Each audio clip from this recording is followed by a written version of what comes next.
हमारा लफर के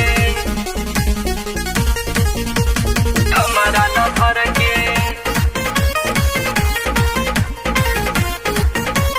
हमारा लफर के मते पूरब तोला घरा भाई पूरब तोला घरा भाई घरा भाई हमारा लफर के प्यारी पके गिरल बानी भाई हम सबका नजर से प्यारी पके गिरल बानी भाई हम सबका नजर से बट पूरब टोला घर भाई हमारा लभर के हमारा लफर के बट पूरब टोला घर भाई हमारा लभर के हमारा लफर के बट पूरब टोला घर भाई हमारा लभर के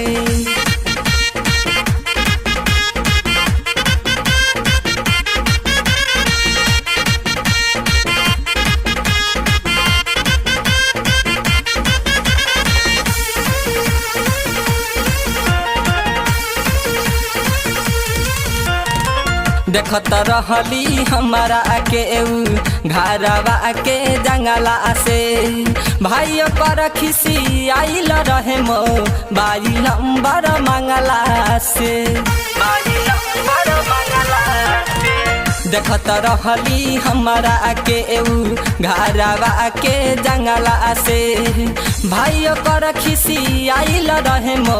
बाई नंबर मंगला से डर लागे कहीं गिर जाई भाई हम ओकरा नजर से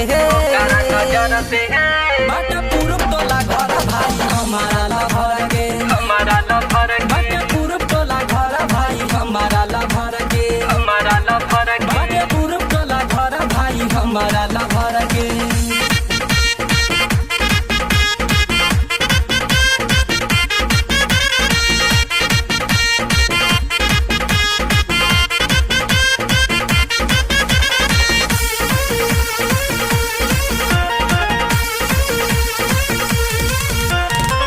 दिलवा से चाही भाई कैसे भुलाई हो ओकर चलत आई सुपर आज गइल पिटाई हो दिलवा से चाही भाई कैसे भुलाई हो ओकर चलत आई सुपर आज गइल पिटाई हो ज्वाला जोगिंदर कहे रही भाई ओकरा से डर के बट पूरब टोला घर भाई हमारा लभर के हमारा लफर के बट पूरब टोला घर भाई हमारा लभर के हमारा लफर के बट पूरब टोला घर भाई हमारा लभर के हमारा लफर के एंगल म्यूजिक कुमार रमेश की प्रस्तुति। Music by Angle music.